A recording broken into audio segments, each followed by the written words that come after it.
As part of our ongoing scrutiny of the Foreign Office, the Foreign Affairs Committee is very pleased to welcome Yvette Cooper, the new Foreign Secretary, and Sir Ollie Robbins, who we're very grateful to see again, having seen him last week. We have a lot of questions, as you could imagine, Foreign Secretary, and we are going to try and be disciplined, and we want to be able to get all the way through to Sri Lanka, which is the last question. So we're going to try and keep it'll be a little bit quick fire, if that's all right, just so that we can, because it's our first session, and we want to be able to just sort of cover as much ground as possible. And obviously, as you as your priorities become more clear and so on, then we may end up focusing perhaps next time more on one particular topic. But we thought we would start with this format, if that's all right with you. Yeah. Great. So I thought I would begin by just asking you, what does a progressive foreign policy look like? Thank you, Chair, and thank you very much for having me. It's a great pleasure to be here. As a former committee chair myself, I have a huge respect for the work that select committees do, and always had a slight feeling that maybe it was calmer when I would sit and answer questions from the committee, but thank you very much. So I think, look, our job, and my job as Foreign Secretary, is to make sure that the partnerships we build abroad make us stronger at home. And that means focusing on our security, on our prosperity, and also on our values. And I think in each of those areas you can see actually progressive elements. So our security is the bedrock on which all other opportunities are built. If we don't have national security, we can't enjoy any of the other opportunities. If we don't have border security, then we lose cohesion in our country. And for our prosperity, that has to mean the prosperity of the whole nation. So it's why, for example, when we're championing trade and investment from across the world, we're championing all the regions. It's why mayors from across the country have been part of our economic diplomacy across the world to get investment into every corner of the country. And I think for our values, it's about respect for the rule of law and also our shared humanity. And that's why, for example, with the Hurricane Melissa hit Jamaica, we were swift to make sure that we could provide a direct humanitarian response because of that sense of the values we have towards other countries in the world as well. So in the end, all of those things we do feed through that security, prosperity, and our values woven together.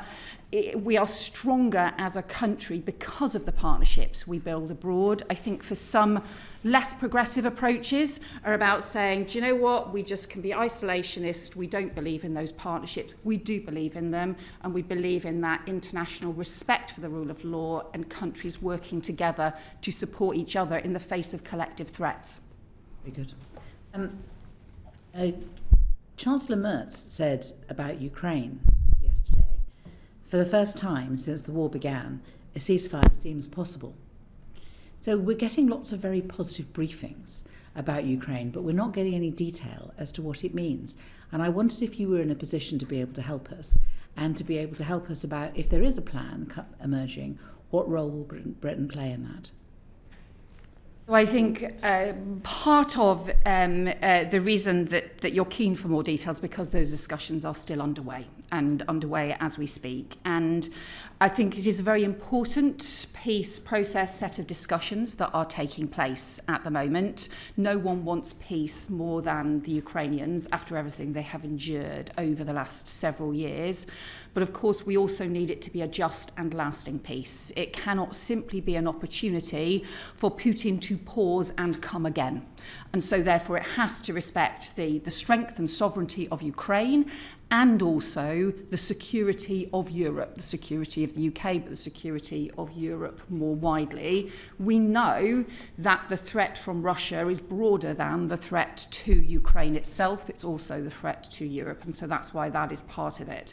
But look, you'll have seen some of the discussions around that we've had over a long period of time. The reason that Prime Minister set up alongside France, the Coalition of the Willing, was also to talk about the kinds of security guarantees that need to be in place. We talked about some of the financial issues, the Russian sovereign assets and those issues as well. Of course, there are a lot of details, but ultimately, this also has to be about Ukraine's sovereignty, and what matters for Ukraine has to ultimately be decided by Ukraine.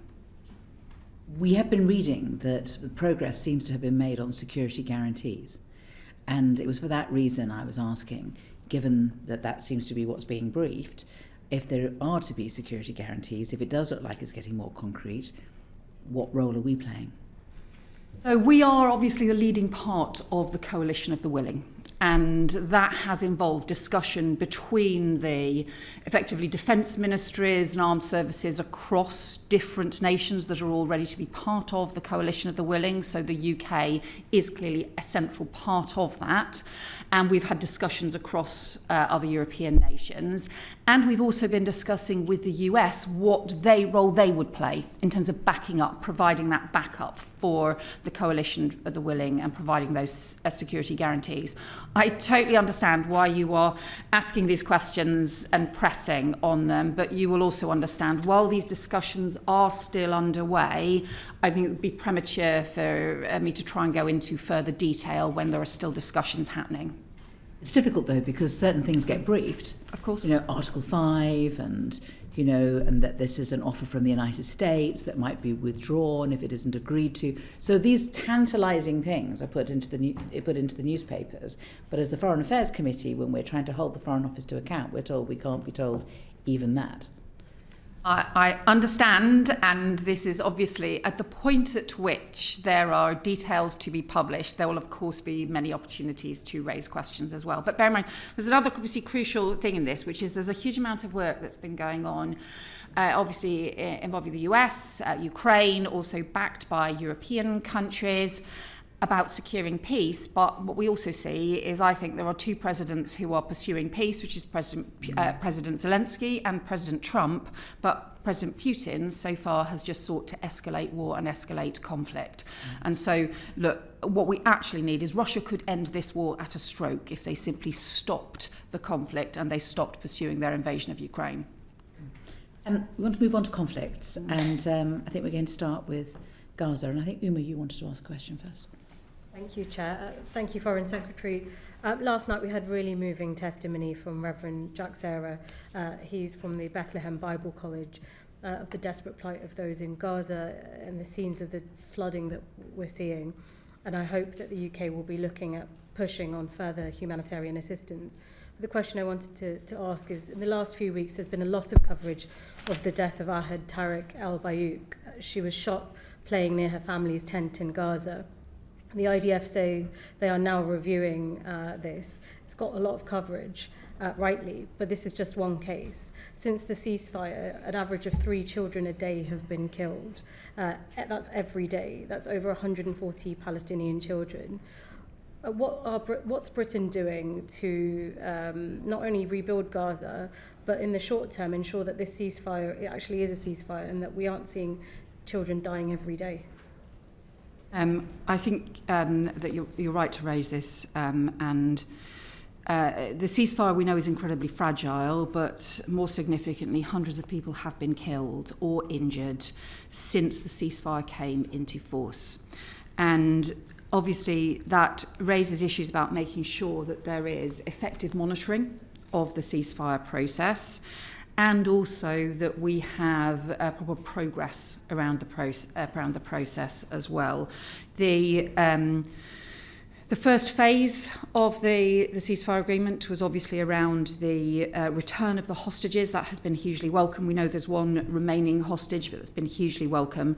The ceasefire itself, which is hugely fragile, and the increase in humanitarian aid, which has increased, but nowhere near where it needs to be. The Civil Military Coordinating Committee that's been set up is doing some form of monitoring what is happening, but I think it's not the full framework that we would want to see. And most immediately, you talked about the flooding. There is an urgent, desperate need for more aid to go into Gaza. We need all of the crossings opened, we need the restrictions lifted, and we have to get an additional surge of aid in. We've managed to get some additional tents in by working immensely hard to get over 2,000 tents in. That is really important, but the UN has said that they need more than 80,000 tents in order to be able to help people through the winter when there's been so much damage to buildings. So that's why it's one of the continual things we are pressing every single day, is to get additional humanitarian aid and support into Gaza. It's also why we're supporting the matched fund pound for pound deck appeal in the run up to Christmas as well. Thank you. I'd just like to ask a question about the West Bank. So violence is decreasing in Gaza, but to have peace in Palestine, there needs to be peace across all of the areas. Violence and military operations have increased in the West Bank. Food prices have tripled, which is extremely destabilising. 1,000 Palestinians have been injured in settler attacks in the last year, compared to 500 the year before.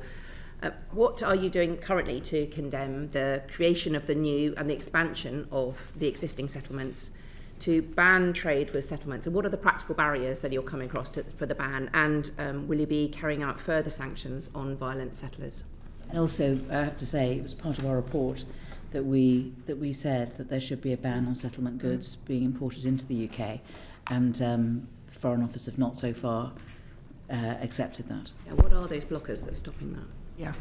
So just in terms of the settler violence, the increase in settler violence we've seen is extremely disturbing, and it continues alongside the expansion in settlements that we have also strongly condemned. We've been working internationally, not just directly, to increase pressure on that. So I put out a statement jointly with the French, German and Italian foreign ministers condemning both the scale of violence and the expansion of settlements just a couple of weeks ago, because we're so deeply concerned about the escalation of violence. And I think the number of settler violent attacks during the olive harvest in October alone, I think it was 250 recorded attacks. It's the highest it has ever been.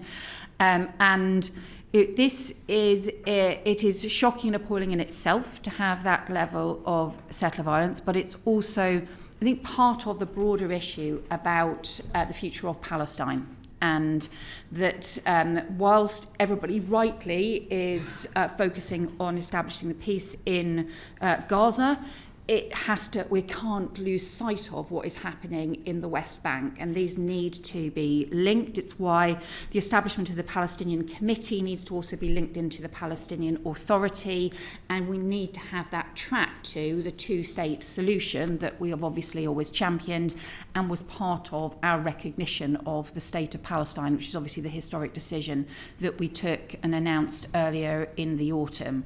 So we are continuing to press those issues, and I think my hope would be that once the next phase around Gaza with the Board of Peace and the Palestinian Committee is established, that would also become an opportunity to link that more clearly with the issues around the West Bank and the reforms to the Palestinian Authority that we're also proposing. You also raised the issue, I think, around trade things. As you know, we have already said that the settlements do not benefit from the preferential trade tariffs and encourage the labelling of settlement goods. You're right that we haven't followed the approach that the Select Committee has taken, and that's not least the complexity of this, and we don't think that this is the right approach going forward. I would also say I think it's not the right approach, or because it's too complex? I think there's a combination of the two, but I recognise the point that the committee has made. So we have set out a whole series of things, and we've pulled back from, obviously you will know, the free trade agreement. I think what we want to see with all of this is to be part of now a positive process going forward. Now that we have the momentum around so many different countries alongside the UK joining in the recognition of the state of Palestine, we have a set of commitments not just around Gaza but also linking to the West Bank around in the discussions about the reforms and the peace process going forward. What's really important now is to bind everybody into a positive process going forward. This is deeply fragile, but we need that forward momentum, and we need to bring the West Bank into that forward process. Thank you. I just want to expand on the settlement trade question. So as the Chair said, the committee did suggest a comprehensive ban on imports from illegal settlements. And I think the response from the department was that guidance equips individuals and businesses to make their own informed choices regarding such activities. What evidence do we have that the guidance is being followed? So you're right that that's both the Department for Business and Trade and HMRC have recently updated their list of the non-eligible locations so that the goods in the specified locations then can't benefit from the preferential tariff treatment, and also have introduced a new document code for that. If there are any doubts about goods that have been declared as being of Israeli origin, then HMRC can undertake checks, and I'm advised will undertake checks to verify the origin of those goods to ensure fiscal compliance. I am happy to write to the committee with further detail if you would like, in terms of the work that the HMRC does on that. Thank you, Foreign Secretary. Just a follow-on from that point. Are there any interventions that are taking place to prevent UK-based business or charities from actually investing in settlements? So companies that are here or charities that are in the UK in investing in expansion of settlements in the West Bank? Well, clearly we see those as illegal settlements as well. So it is important that that is recognised. Should not be investing in settlements. So obviously some of these issues are DBT issues as well. So I'm very happy to provide you with further written information on that. Okay. Right. Thank you. Thanks. Thank you, Foreign Secretary. I wanted to come back to the Board of Peace. Several members of the committee were in Doha for the Doha Forum a few days ago. When we were talking to Qatari ministers, they were saying the Arab position really is the current setup of the Board of Peace is unacceptable for them. And we've been lots of information in the press recently about Tony Blair no longer being in position. So I wanted to ask, what is going to be the UK's role in that Board of Peace? How have we been involved in setting it up?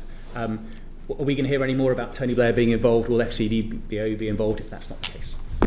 So when President Trump first published his 20-point plan, he had obviously put forward Tony Blair as part of those discussions. So that was his nomination rather than a UK or different countries being involved at that point. The discussions in terms of the composition of the Board of Peace are still underway. So there isn't a conclusion to those yet. We'd understood at one point there was a suggestion that that might happen actually sometime between now and Christmas. Some other suggestions that that might happen now in January. I would say my personal view is that we need to move forward as rapidly as possible, but the Board of Peace should happen alongside the Palestinian Committee, because it's crucial that the Palestinian Committee is able to actually run things in the practicalities of services in Gaza. It's this principle that Palestine should be run by Palestinians. That is hugely important. What the Board of Peace does then is provide the overseeing of the peace process more widely. So we, I think those details, we still wait for those to be finalised, and also which countries will be involved in the Board of Peace as well. There's obviously further crucial things that need to be taken forward around the ISF, the decommissioning. But again, I would say, I think underpinning all of this has to be the huge expansion of humanitarian aid, and we can get on with that right now. Absolutely. And going back to the ISF, which you mentioned, UK has sent some personnel, I think, to work alongside the Israelis and the Americans at the Civil Military Coordination Centre. And we've also had lots of proposals from countries like Turkey, Pakistan and Indonesia, I think, to provide troops. Why is it taking so long for the ISF framework to be established? And what is the UK's role in the CMMC, and what do you envisage our role to be in any future ISF? So we have supplied people to the CMCC, both military and civil, members in order to help with that. But that is predominantly a sort of operational coordinating work that it is doing.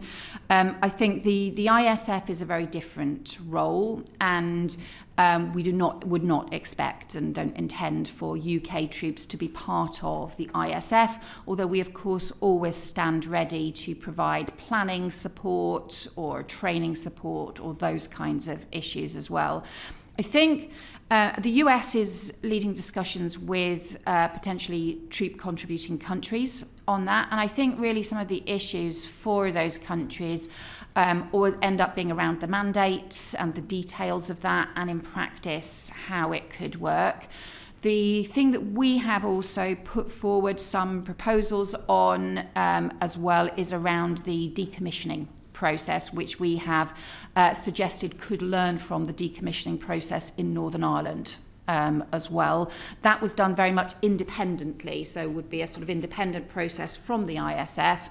But look, all of those things, as we know, these are complicated issues, so all of these issues are still being looked at and still to be resolved. Thank you. One final question. As we are embedded in the CMMC, and you've said the humanitarian situation leaves a lot to be desired. I mean, the number of people that have died due to the flooding, the huge restriction in tents, the small numbers of additional trucks the UN is being allowed to deliver through, and Rafah crossing is still closed, of course.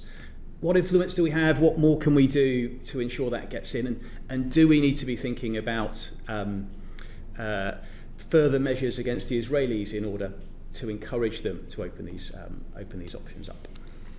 Well, the aid going into Gaza has increased since the ceasefire. My view is that it's still a long way short of where we need to get to. And that's partly why I went to Jordan to see the warehouses, and just one of the World Food Programme warehouses that I went to, which had UK aid as part of it.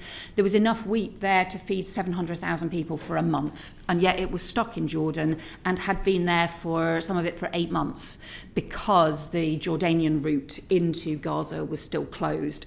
There have been some further discussions, and we are continuing to raise this at every opportunity about potentially opening the Jordanian route, but we're not there yet, and I just think we need to urgently get the Jordanian route opened.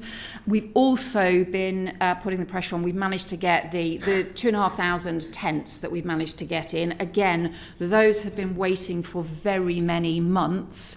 That's enough tents to help shelter 12,000 people, so it is really important, but it's still not on the scale that the UN is saying is needed. And so whilst the number of trucks has gone up, we still need to go much further. So my argument with this is obviously we need the Israeli government to lift restrictions, but my argument is also that this should be part of the push forward with the Board of Peace and with the Palestinian Committee to also get a surge in aid, because I just think it's crucial, especially as winter is drawing in. Mm-hmm.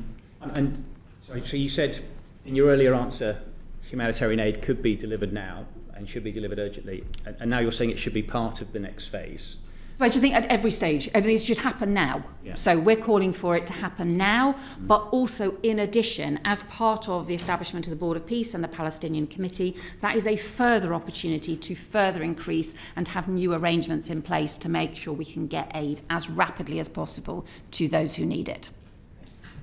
Can I ask you though, because many of the charities have been in touch with us about this, and that is about, so obviously the Israelis are not going to allow UNRWA to play a role in delivering aid to Gaza. Much of our aid goes through the UN, but there's also aid from that we use that will be implemented through grants that we give to charities, and obviously a lot of British people are giving to those charities, but they can't play a role in Gaza at the moment because of the registration problems. Because Israel is insisting that there is this registration process. I understand that Save the Children has been rejected by the Israelis. There are a number of charities that are British charities. And if we have a leading role within, as I understand it, CMCC, when it comes to the delivery of aid, and we can't even get British doctors into Gaza, what are we going to do about it? I have raised this exact issue about the registration of charities directly with the Israeli Foreign Minister, and we have raised it continually with the Israeli government and also through the CMCC and with all those involved in the process. We will continue to raise this. There are a lot of very good, very well experienced charities who need to be able to operate, and we're just preventing very practical improvements, practical delivery that could take place now by the continuation of these restrictions. So the UK government's strong view, my personal strong view, is that these restrictions on charities need to be lifted. We need to get them in. Yes, thank you. Thanks, Foreign Secretary. I just wanted to ask you a further question just to get a bit of a better understanding about our role in the CMCC. You mentioned that we have civil and military personnel out there. Could you provide a bit more detail about how many individuals we have out there and what kind of briefings and how regularly you're getting briefings from them about the work that's going on? So we currently have 15 people in there. Those are predominantly military staff, but some are civil as well. But it does vary because people go maybe for short periods of time and the rotations and so on. So current, as of today, I think there are 15 people there. I think the role, this is it's a transition role, is the reality, I think, of the CMCC as the planning takes place for the Palestinian Committee and for the Board of Peace. So some of what it has been doing is generally some of the practical issues around some of the planning for the humanitarian aid, some of the planning for the next steps on the ISF and Palestinian police and so on. But I think the reality is that the CMCC is not going to be what delivers the next stage in the 20-point peace process. It's a transition. Just because I understand that, I mean, they suggest that something like 24,000 trucks of aid and goods have gone into Gaza since, and I think they said that at the end of last month. Obviously, you've expressed that more aid has got through, but concerns we all want to see lots more aid getting through into the people who need it. Just trying to understand, given that we've got approximately 15 personnel there, are you getting regular briefings from them, or are you planning perhaps to visit the CMCC yourself, given its important role in this interim transitional phase? So yes, we do get regular briefings. Some of the issues around the truck monitoring, the target was part of it was, I think, 250 UN-related trucks a day. That is sometimes being hit, but not being consistently hit. But I actually think this is much more than just the number of trucks. We know that there are some commercial trucks as well, but the total number is not delivering the scale of winter support that we need. So I think part of the reason we're continuing to press the issues around the humanitarian aid is because it needs to be relative to the need on the ground, not simply about that the process is increasing. It's good that the trucks have been increasing, but we're still nowhere near enough compared to where we need to get to. Okay, thank you. Can I ask one final quick question just on this, because you mentioned in an earlier answer the broader issue about the future of Palestine and moving towards a two-state solution. I just wanted to ask you about the Palestinian Authority. I understand that the government provides funding to them. I just wondered whether you could provide a bit of detail about how much funding we've provided since July of last year and what the plans are for next year. And if there's any work that you're doing to ensure that the reforms that we need to see around education, as you know, many of the textbooks contain anti-Semitic content, and making sure that all forms of pay to slay and the new guises that they're being paid under are stopped. Yeah. Just a quick question. Yeah, well, but an important one. It is an important one. Let me write to you about the precise detail for the 18-month period, so I give you the right figure.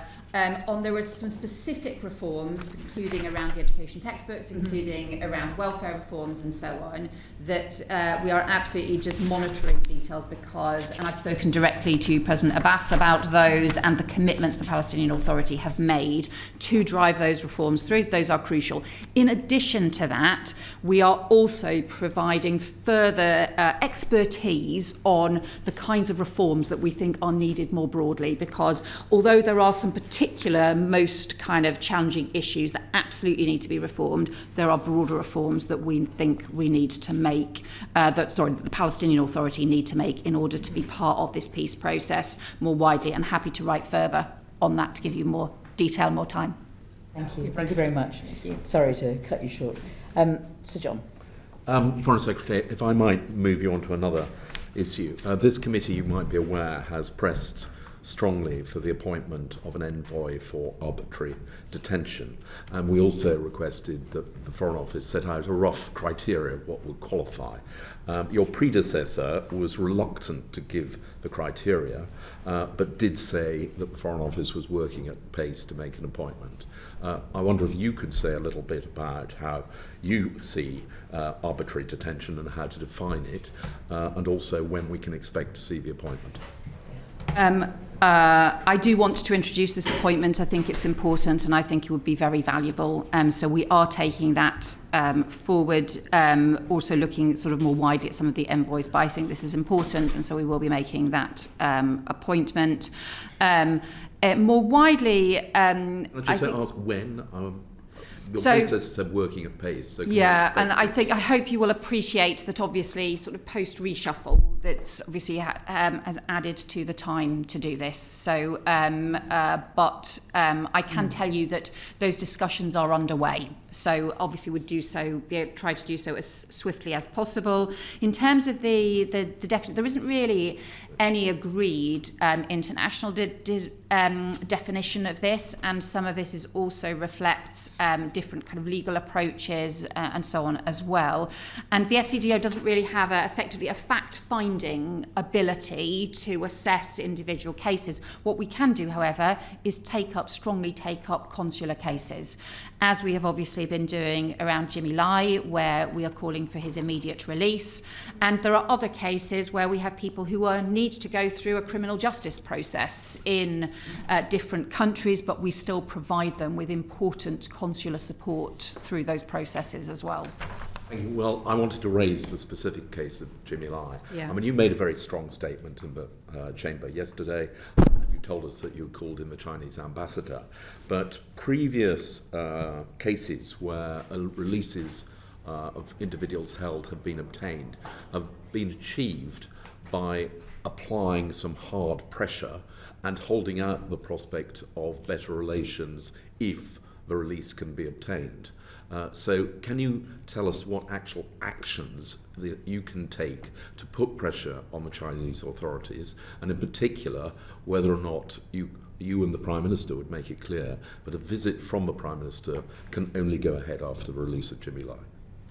So we have obviously, as you're obviously there for the statement tomorrow, been very strong in our condemnation of this clearly politically motivated prosecution, and also called for the immediate release of Jimmy Lai. He is 78, and there are immediate humanitarian concerns here.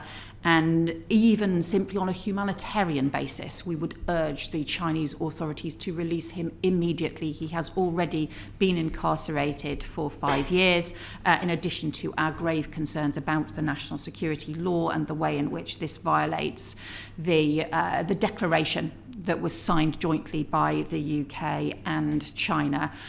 There is a period now between the verdict and also the sentencing, in which we are making these representations in the strongest of terms, and also in which we are coordinating with other allies as well.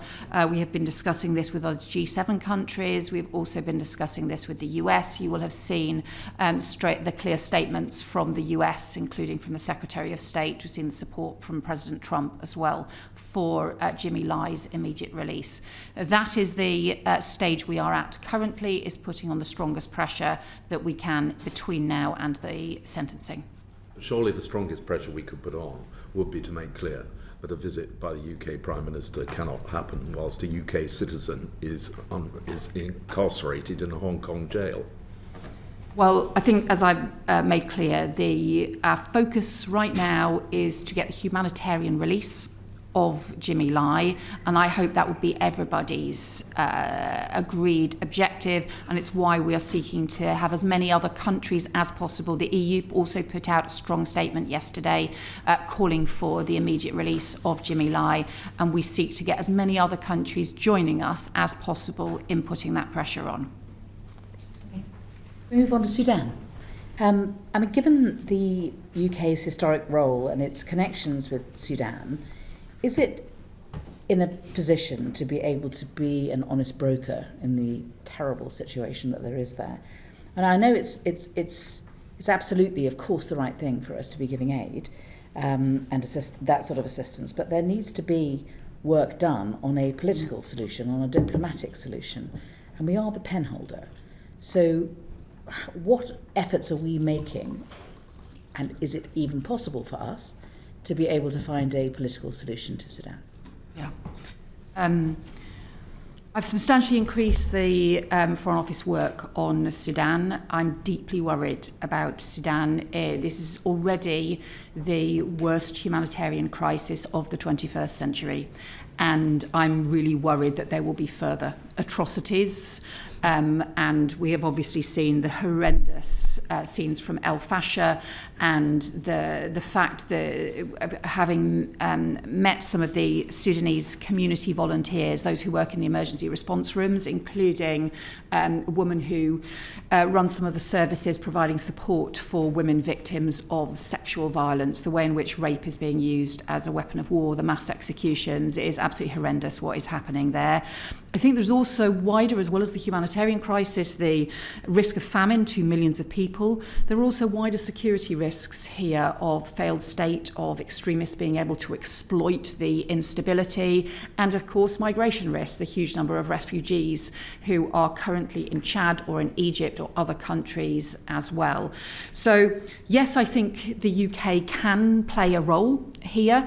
You will know there's a Quad established, which involves the US, the UAE, the Saudis and Egyptians.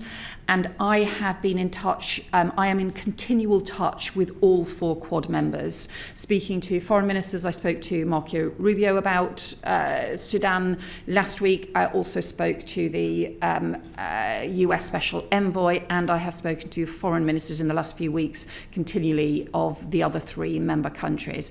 So I think our role is partly about maintaining the pressure around the need to keep up the momentum, the work that the Quad has committed to, but also being able to try and facilitate and support some of the more detailed work about what does it take to get to a humanitarian truce, and then also, if you can get to a humanitarian truce, what is then the political process that needs to follow from that. In terms of our role as penholder, we stand ready to put forward further UN resolutions as and when we can. You'll realise we obviously took a resolution to the Human Rights Council as well, which was strongly supported comprehensively from across the globe as well. So the lead doesn't come from us as penholders at the UN. The lead comes from the Quad, and we stand ready to give assistance. I think the Quad, the US obviously does have substantial ability to put pressure on. The countries, the Saudi, Egypt and UAE also have extensive influence as well, and engagement in this. Our role, I think, is to continue to work with all of them, and also to keep pressure on through the UN as well. So the crisis that's happening in Sudan is so complicated and is at risk of getting worse, and the fracturing and fragmenting of the different sides, and the willingness to pursue atrocities as well is this requires, I think, the kind of broad international engagement. What I have called for is that we should have the same level of international engagement and energy around Sudan as we had around Gaza. In the run-up to the ceasefire in Gaza, we had huge international engagement from a range of different countries right across the world. Clearly, there was the crucial role played by the US, but also the role of the Arab League. There was the role of other countries like the UK who signed up to the recognition of Palestine. So all of those countries all being part of something together really mattered. I think we still need to see that on Sudan. Thank you. With 12 million people displaced, 150,000 people killed in the conflict, and over 30 million people requiring humanitarian assistance, you can see exactly why you are putting such priority on this. You mentioned UAE being part of the Quad. I'd just like to ask a question about UK arms export licences. So it's alleged that there's identification of British armaments on Sudanese battlefields that have been exported via the UAE. Have the UK government reviewed its assessment of those UK arms export licences? And what representations have you made to the UAE government on this matter? So I take any allegations like this incredibly seriously, and since I think there were allegations made about 3 items being sourced to the UK that were found in Sudan, since those allegations were made, we have reviewed, or I've insisted reviewed, 2,000 export licences. And in those 3 cases, the case of those 3 items, they were not covered by current licences, by any current licences over the last 5 years. I think there was a seatbelt, a target, and an engine component. None of those have been included in current licences, export licences from the UK. However, if there are any further allegations that are ever raised, I will take them immensely seriously. We do have very strict rules to prevent any diversion as well. Then more widely, I have discussed issues around weapons supplies to Sudan with all the members of the Quad, so with the UAE, with the Saudis, with Egypt, and also with the US as well, because obviously some of what we need to do is to be restricting any weapons going into Sudan. We also have to recognise, though, they have got an awful lot of weapons already in Sudan, and therefore the most urgent thing is getting the humanitarian truce in place and trying to identify what it would take to have sufficient pressure on both sides that they pull back from the brink of further conflict and atrocities. And talking about the current potential atrocities, what immediate actions are you taking to ensure that the atrocities witnessed in El Fasher, which you mentioned, are prevented from occurring in Kordofan?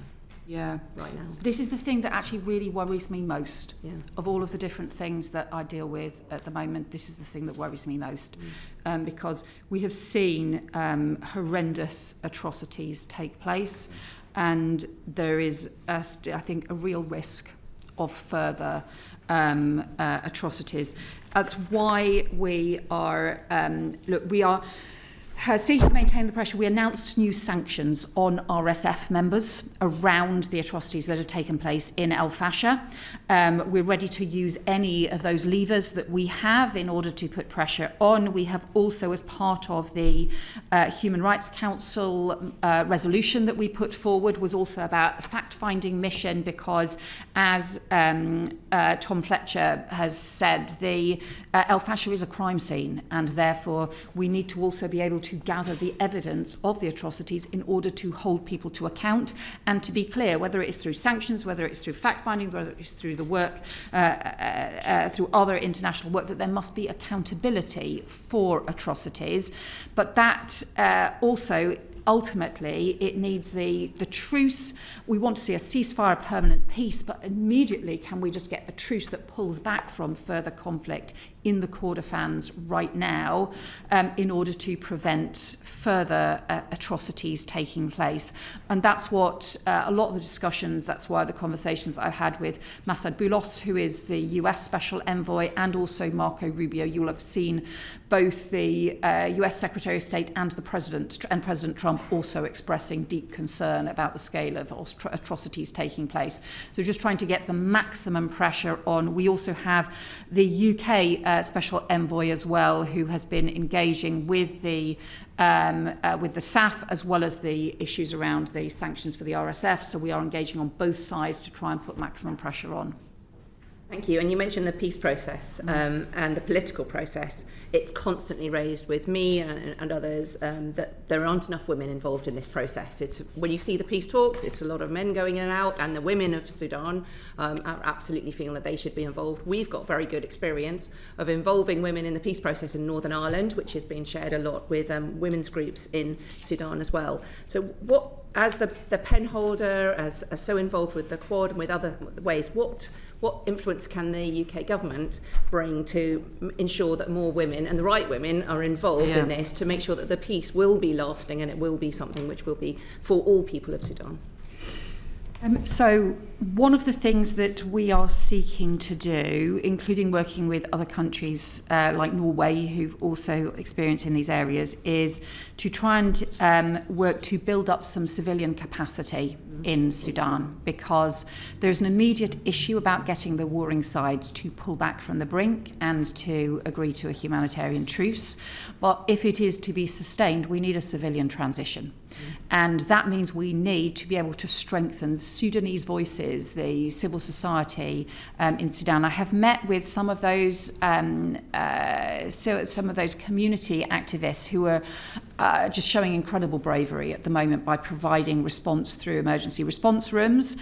It is crucial that women's voices are a central part of that. So as part of the work we look to do to try and build some civilian capacity, as part of also the 25th anniversary of the Women, Peace and Security resolution at the UN, which the then Labour government was a crucial part of establishing that resolution. That was all about recognising that not just there needs to be protection for women victims of war and conflict, including from things like sexual violence, but also that women's voices need to be heard as part of the peace process, that women need to be the strong voices for security and for peace. So we highlighted that 25th anniversary as part of the work I'm trying to do to strengthen the work around women and girls through the Foreign Office. We need to make sure that those principles are now taken forward in the work we seek to do to strengthen the civil society in Sudan. We move on to Syria because we're a bit tight for time. Sorry, Fleur. Thank you, Chair. There have been a number of appalling ISIS-linked attacks in recent days, so the devastating anti-Semitic attack in Australia, but we're also seeing an uptick in ISIS-linked violence in Syria, and a number of American servicemen were killed over the weekend. I wanted to ask about our response to ISIS in Syria. What can you tell us about that? And are we reviewing our position in light of these recent incidents? Yeah. So I think there's been, in recent years, if you go back maybe 10 years or so, the focus, the security focus of the Foreign Office and actually also of the Home Office would really have been around counter-terrorism threats. And the nature of those sorts of organised groups operating in ungoverned spaces, and the need as to what the strategy should be on that.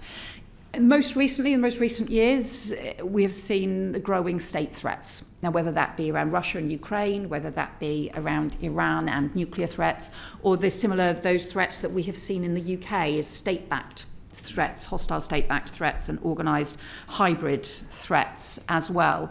But part of the discussions that I've had in the Foreign Office about the work that we need to focus on about security, I've been very clear that we can't simply move everything to focusing around some of those state-backed threats, because actually you can see signs of some of those terrorism threats starting to grow again. and starting to escalate, and that we have to be immensely vigilant around that. In terms of Syria, we, I think, want to continue our engagement with the Syrian government. This is an opportunity with the Syrian government to help them deliver a more stable, free, prosperous future for Syrians, but also to help establish effectively a governed space that is safer and that allows us to work together to tackle those organised extremist threats. You'd have seen the commitments that the Syrian government made when in the US on joining the international coalition against Islamist extremism, and we are continuing to work with the Syrian government on that. I welcomed the Syrian Foreign Minister Al-Shabani to the UK in November as well. So it's something that you would expect me to be very alive to, having come from the Home Office to the Foreign Office, but it's certainly something that we will continue to focus on, not just in Syria, but more broadly. Brilliant. Thank you, Foreign Secretary. And I'm glad you mentioned working with the Syrian government on normalising the situation there and building a more inclusive and representative country. One final question on this issue. If you could say a bit more about our work on those issues around governance and supporting the Syrian government, and also when might we see a UK embassy be reopening in Syria to support that wider effort? So we want to continue to keep increasing our engagement with Syria. We are continuing to offer them support on the political transition. Rightly, you've talked about this needs to be inclusive, and they need to ensure that as the sort of democracy and the governance develops, that it can be the government can be fully inclusive and also protect human rights and deal with sectarian violence as well within Syria, and we continue to engage with them on that. We are exploring options for a more permanent UK government presence. We are continuing to visit, we're already regular visitors to Damascus, but that is something that is under consideration. Thank you. Let's move to the States. Edward. Thank you, Chair. Foreign Secretary, I wanted to ask about the US National Security Strategy document that was published earlier this month. It talks about restoring Europe's civilization and Western identity. It talks of Europe facing the prospect of civilization erasure and facing the loss of national identities and becoming a majority non-European. I was wondering whether or not you agree with that assessment. Obviously, look, this is the US National Security Strategy. We published the UK National Security Strategy in the summer, so we take responsibility for our approach. The US will set out their national security strategy. There are areas in their strategy where obviously we have that, and also actually more widely, it's not just simply about their strategy, but in the approach that they take, that we clearly have shared vision, for example, and areas where we respect their different priorities, and also, of course, areas where it wouldn't surprise you that we would take a different view. And certainly on some of the points that you make, I think you wouldn't surprise you that we'd take a different view on the strength of European democracies, the strength of our freedoms, our support for communities, and our social cohesion as well. And I think if you want to talk about the centuries of civilization that we have to be proud of, our cultural industries are stronger than they have ever been. It's a more important part of our economy than it has ever been. We have strong and diverse communities who are proud to be British, who are an incredibly important part of the kind of country that we are, and we celebrate that and will continue to do so. In terms of the US approach to Europe, it talks about European governments' subversion of the democratic process. It says the US will promote the influence of patriotic European parties and cultivate resistance to Europe's current trajectory. I'm wondering whether or not you think it is acceptable for the US to meddle in the democratic process of the UK and European countries to promote political parties that have overtly Trumpian views.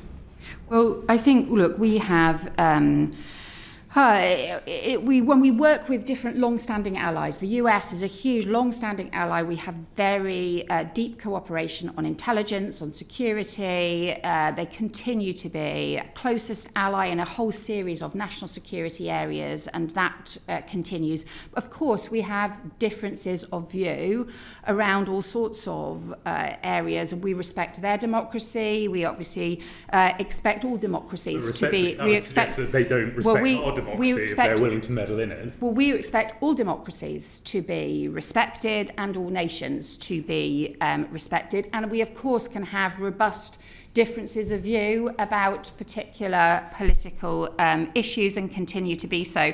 And I would also just say I regard my party as a patriotic party as well, and will continue to be very clear about the strength of our country. I'm very proud of Britain and the diverse country that we are, the creative, dynamic country that we are, and also the strong ally that we are to all sorts of countries across the world. I guess where I'm driving with this is that given the policies and the worldview that is outlined in the US National Security Strategy document, given that on publication the Kremlin spokesperson welcomed it as largely consistent with our view of the world, how reliable a partner is the US to the UK, given how different our worldviews are?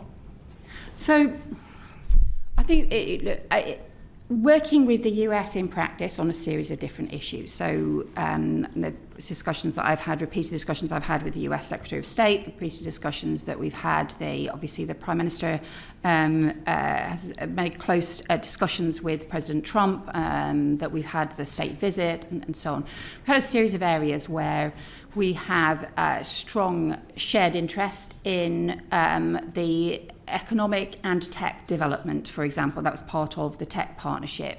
We discussed, in fact, while I was in Washington, the continued strong support from the US for NATO, for example, but at the same time, recognising, and we agree with this, that European countries need to do more and contribute more to their defence. We strongly agree with that. And also the work that we are doing both around Gaza and the peace process and around Sudan and the peace process as well. Of course, there are areas where we take a different view and where we will raise those with the US and discuss those, and I have done so as well. And that includes being very clear that I see strength in the way in which Europe is responding to Ukraine, for example. We need to do that alongside our allies. This peace process with the US is hugely important. But I think that the work that European countries have been doing in order to respond to that Russia threat is immensely important. Well, I agree with you on the need for Europe to spend more and do more on defence. I'm just wondering, when you're talking to the US about NATO, given the national security strategy, so it says that the US stands ready to help potentially through more favourable treatment on commercial matters, technology sharing and defence procurement. That doesn't really extend to the full gambit of NATO responsibilities. So in a Trumpian presidency, how confident are you in the US fulfilling its Article 5 obligations? Well, that's actually one of the issues that I discussed while I was in Washington, and where the US administration, Secretary of State, were very clear with me, the continued and strong support that the US continue to show for NATO, and that is what we have seen as part of the NATO discussions. It's also some of the issues that have been discussed around security guarantees as part of the Ukraine discussions. Again, immensely important. Europe does have to do more. It was part of our discussions at the NATO foreign ministers, that's why we're increasing our defence spending. That's why other countries are also doing so as well. But I think that we've always said that NATO is at the heart of our security. It's immensely important to our security and will continue to be so. I'll move on to Rich. Thank you, Chair. Staying with the question of the US national security strategy, it characterises Europe as blocking peace between Ukraine and Russia. How does the British government respond to that characterisation when you engage with the United States government? So we can discuss areas that we agree and also areas that we disagree, and that's, I think, always been the case. I've just been very clear publicly that I see Europe's response has shown considerable strength in the way in which we've had so many countries, actually not just in Europe but really across the world, being prepared to join the coalition of the willing that the Prime Minister and the French President established and co-chair. That has been really important. I think the continued investment to support Ukraine, to support Ukraine's defences and also to support Ukraine's energy infrastructure that's taking place at the moment, and our continued commitment, the fact that so many European countries are increasing defence spending now in response to the real threat that we face from Russia. And I think you have heard some of the things that the head of MI6 said yesterday.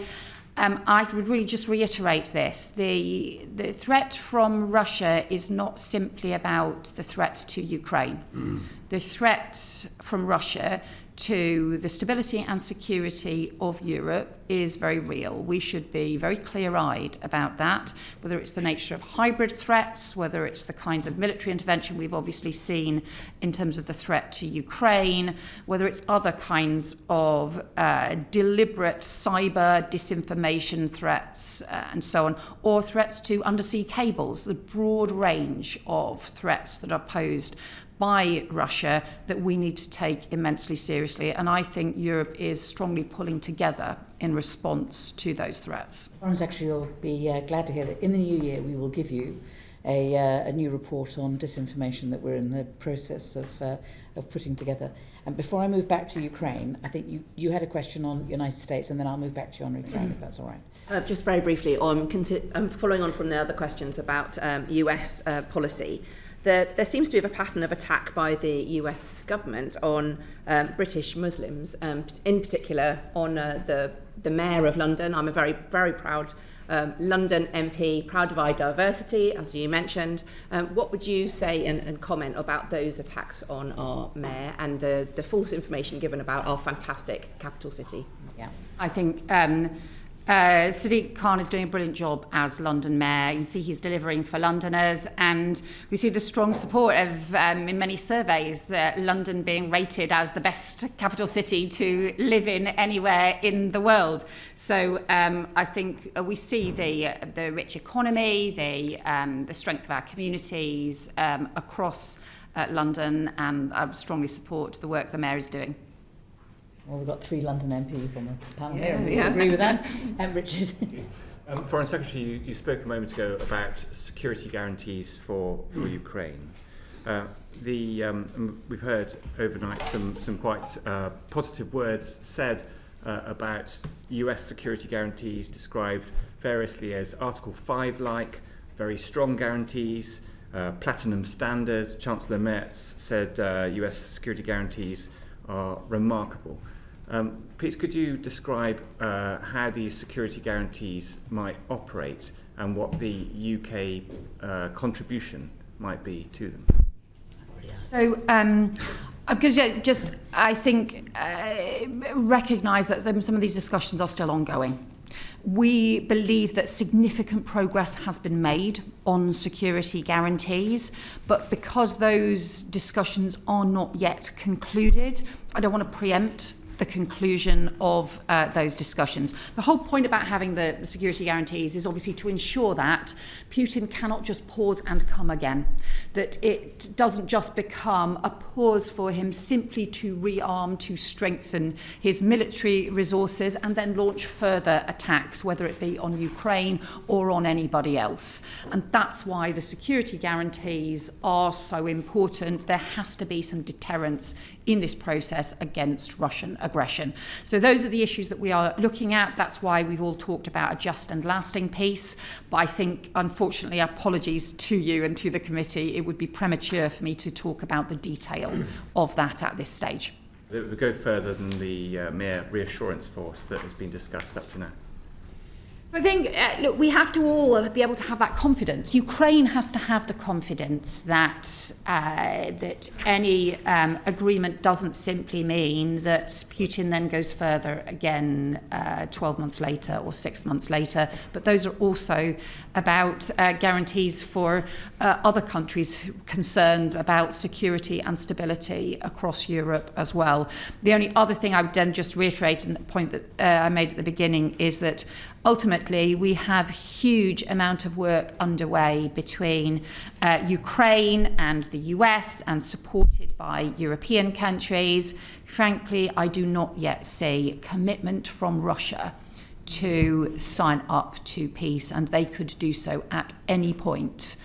They could sign up to a peace process, and actually that is where we need the pressure. That's one of the reasons why we're continuing with the pressure around sanctions on Russia, the economic pressure, and also pursuing the issues around Russian sovereign assets as well.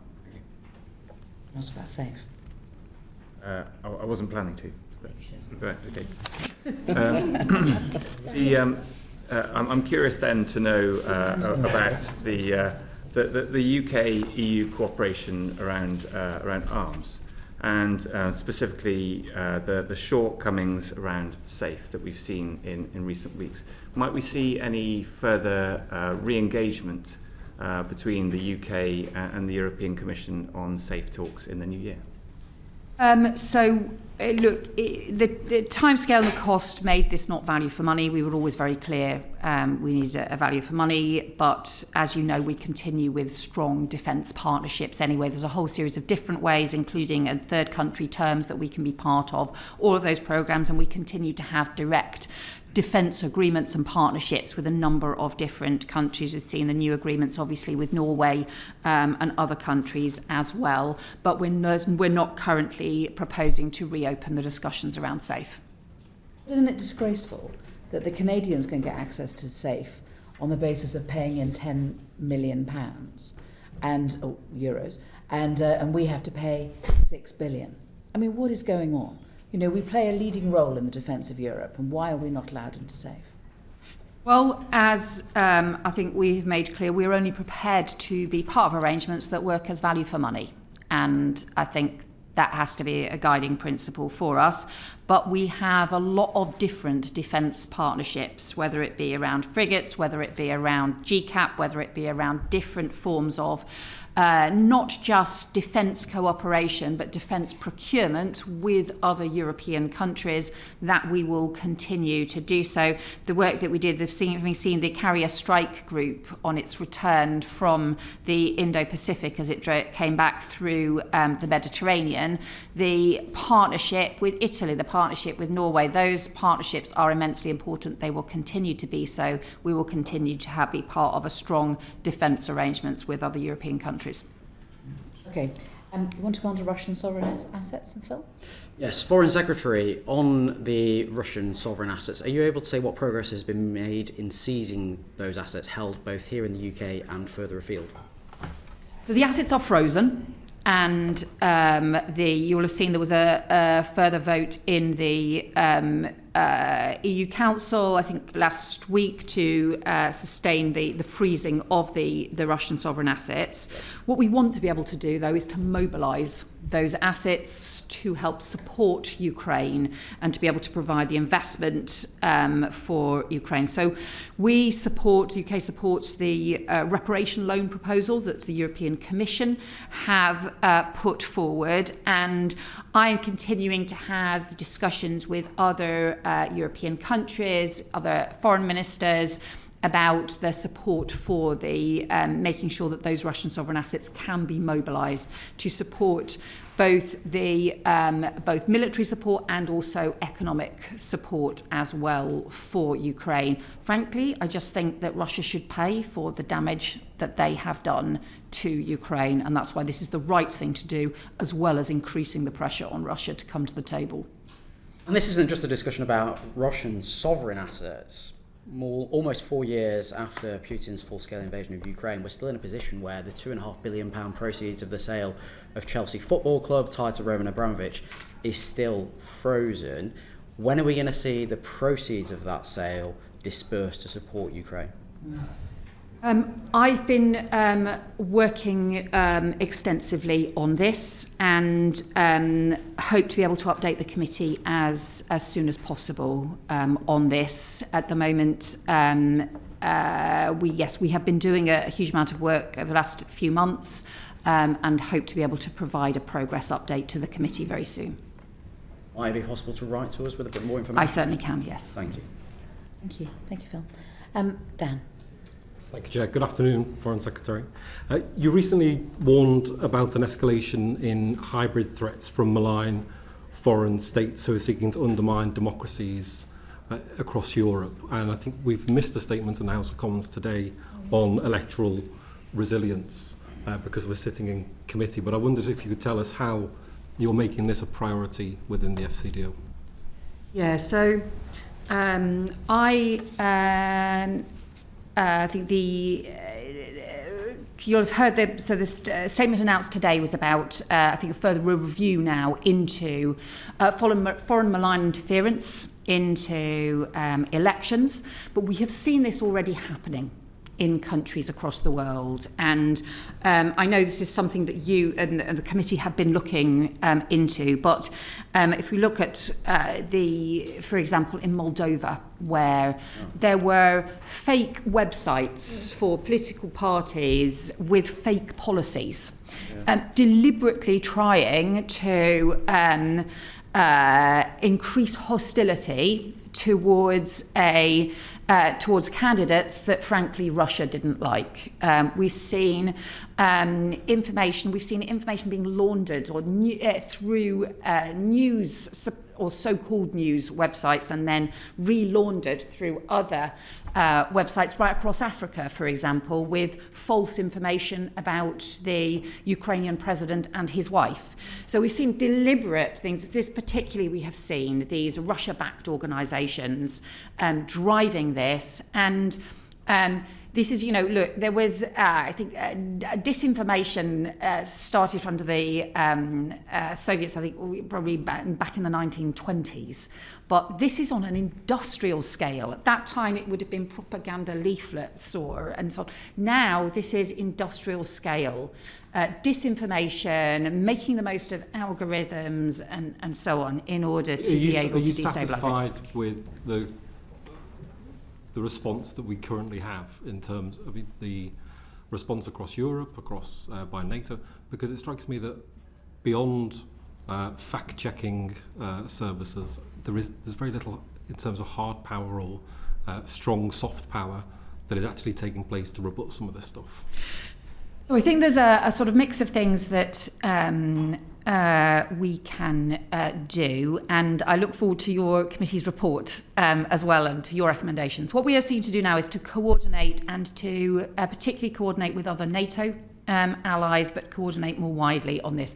We've introduced now a whole series of sanctions. I think we have sanctioned, I will correct this in writing if I've got the wrong figure, but in my head we've sanctioned 38 different Russia-backed organisations in the last year for disinformation, malign, deliberately orchestrated industrial disinformation and false information. What impact those sanctions? So we have seen the impact of some of those as a result of those sanctions, them then also losing their platforms and being unable to operate. Now, of course, the challenge with this kind of thing is to then identify when they simply re-emerge somewhere else in the system. So increasing our coordinated monitoring, but also being able to shine the spotlight on them, because some of the way in which they seek to get their power is by hiding in the shadows.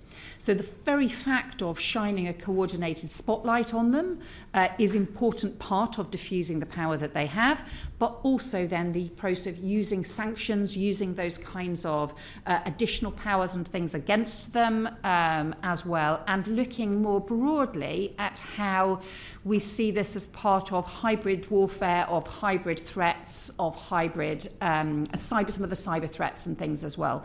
So that requires a coordinated approach, not just from any one country operating alone, but is why we've also coordinated with some of our sanctions, coordinating with the EU Commission, for example, on some of their sanctions as well. one final question from me. Returning to the issue of the EU and looking towards Europe for European security and Britain's leading role in that, and the fact that talks on SAFE broke down, shouldn't you be clearer in your condemnation of the Commission for its role in subverting what democratic leaders in Europe have stated as their aim, which is to work together on defence? Yeah, that's it. I think on the issues around sanctions, we've had very strong coordinated work with the European Commission. Some of the work, for example, the Russian sovereign assets work, again, has been very close between us and the European Commission. There are other areas, obviously, where the strongest partnerships are directly with individual member states, whether that be through direct individual partnerships around defence procurement, or whether that be around groups, the fact that we've sometimes worked with the E4, the fact that we've sometimes worked with different groups of European countries as well. So I think it will be different on different things. Look, we don't agree with where the SAFE discussions got to, but we are part of a much bigger, broader defence cooperation, not just with our European allies, but also with NATO, and that remains important, especially at a time like this. Thank you. Okay. Afra, you want to talk about China? Thank you, Foreign Secretary. Your predecessor agreed to come before the committee and talk us through the China audit once it was published.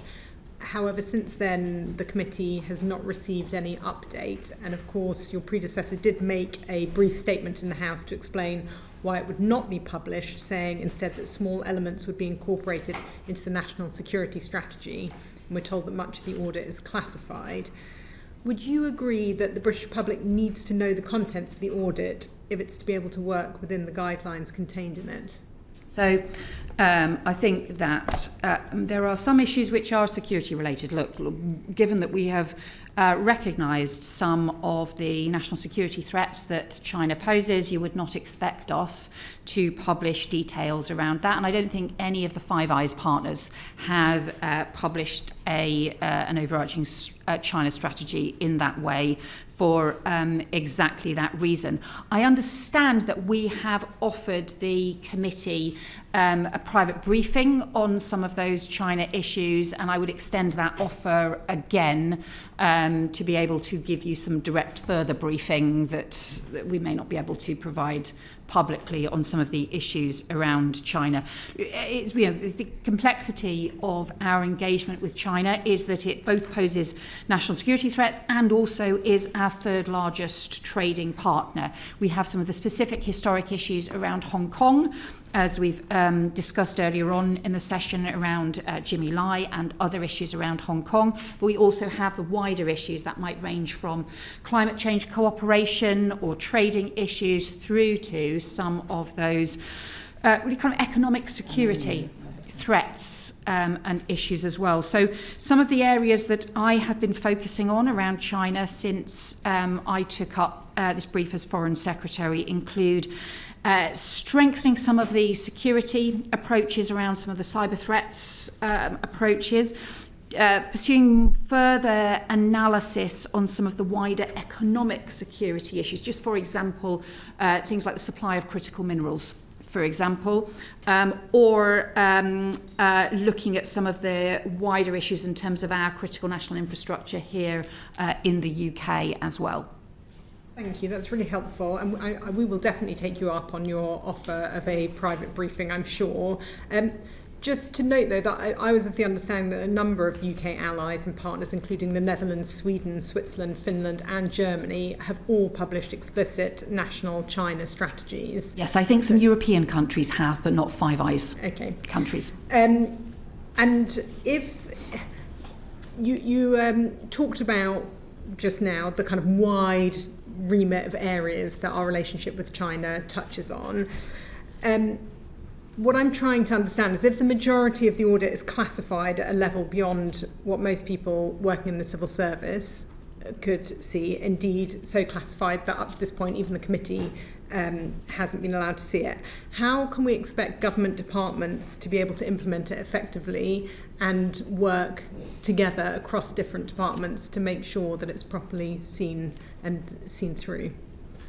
So I think... and I'm so sorry, before you answer that, I think I probably ought to just put for the record that Sir John and I are both Privy Councillors, and we could have a private briefing on this, and thank you for giving the offer again, but because we work as a team, it's quite difficult if some of us had information and the others didn't, and that's why you just referenced, that not even the committee can see the China audit, and although John and I might be able to get a sight of some of it, we're not able to see the whole of the China audit. Sorry to interrupt. And I think my point is not just that the committee can't see the audit, but actually probably most people working in the civil service, you can tell me if I'm wrong, don't have the security clearance necessary to see the audit, and therefore if there are things that need to be implemented and departments that need to be working together, just like to understand how you see that happening. So I think the audit was really a process to drive the approach that the government takes, and also fed into the national security strategy, which is public. It fed into a series of other approaches that are public, whether that be around our trading approaches, whether that be around our national security strategy, and so on. So it has fed into the broader public process. The areas where I'm interested in us being able to do more is to look look in a bit more detail at some of those economic issues, because there are areas where it's clear that actually we can have strong partnerships, where we can have benefit from greater investment and trade. And the Prime Minister highlighted some of these in his recent speech, where he set out some of the areas. It could be some of the cultural areas, for example, because cultural industries is a hugely important part of the UK economy. But there are other areas, including around defence, including around some of the sensitive security issues, where actually we should not have Chinese investment, because national security ultimately comes first. So I think us being able to do the further work around some of those areas, and also to look at some of the supply chains around the world, and some of us making sure that the approach, for example, to critical minerals and to our supply of critical minerals doesn't end up being restricted as a result of us failing to understand some of the decisions that China and some other countries are also taking across the world around critical mineral supply. Thank you. You'll be aware that the Intelligence and Security Committee yesterday published their annual report, which highlights the inadequacies of the government's approach towards China. And in particular, the report says that given the extent of the threat posed by China, and particularly that of its interference operations, they're concerned to see the government dragging its heels on whether to add China to the enhanced tier of FIRS, so the Foreign Influence Registration Scheme. Given that China poses the biggest threat to the UK through transnational repression, cyber attacks and malign activities, why are they not on the enhanced tier of FIRS alongside Russia and Iran? So each country is considered separately and differently, because countries obviously in very different circumstances and very different kinds of threats or challenges or opportunities in some cases as well. So it's right that each country should be considered separately. And I think the Security Minister, because obviously this is a Home Office lead issue, the Security Minister has been clear that we keep all of this under review and continuing to look at what the next steps are around FIRS as well. But alongside that, there are a series of other security tools that we have. There's obviously the sort of first tier of FIRS that applies more widely. But what we've also been doing is increasing, for example, the training for every single police force on state-backed threats and on transnational repression, increasing some of the intelligence and security investment, the agency's investment, to be able to address some of the state threats and challenges which have clearly grown as well, and also the use of sanctions. So we are increasingly using sanctions. We've just sanctioned two China-based entities around cyber threats, for example. And we are also increasing the use of sanctions, including in China and India, around the backing for Russia's war effort in Ukraine and some of the Russian oil and gas operations as well. So we can use the sanctions, we can use other security measures, and also the sort of security and intelligence side of things as well, and also looking at what further legislation might be needed in any of these areas. I'd like to ask you about the plans for the new Chinese embassy. As you know, the China super embassy planning application is causing a lot of concern for many people in the UK who oppose the regime and for others. The current proposal will see the embassy built in a prime strategic location in central London, next to the Tower of London, on the site of the Royal Mint, becoming the People's Republic of China's largest embassy in Europe and built in close proximity to critical communication cables servicing the City of London's financial district. Are you concerned about what message this sends our international allies, particularly the United States, who are concerned about the security threats that China poses? National security is the first duty of any government, and so we clearly take any security issues immensely seriously. Obviously, look, it's part of the diplomatic processes that countries have embassies, and we have embassies all over the world. Countries build new embassies, close old embassies, and so on. So that is not a novel process. You will understand, obviously, there is an independent planning process that is underway, and it would be wrong for me to cut across an independent planning process. But we also do have extensive consideration of security issues, and as well as the Home Office and also the Foreign Office and also the agencies also involved in the consideration of those security processes. Back in the spring, when I was Home Secretary, alongside the then Foreign Secretary, we wrote to the planning process to raise a series of security issues and to say that further work needed to be done for those to be addressed.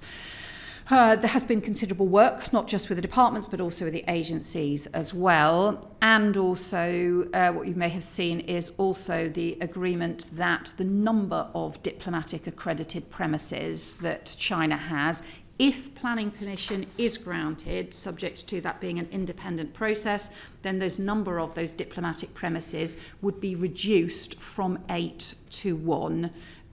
Which also has significance in the process as well. Thank you, and it's helpful to get that full answer, although I was particularly asking about the kind of message that sends some of our international allies. And on the 3rd of November, so last month, members of the House of Representatives in the USA wrote to you to express their concerns with the super embassy application. They said, as one of our closest allies with whom we share a special relationship, we're writing to raise concerns about the People's Republic of China's egregious attempt to construct a super embassy on the site of the Royal Mint Court, a strategic location in central London.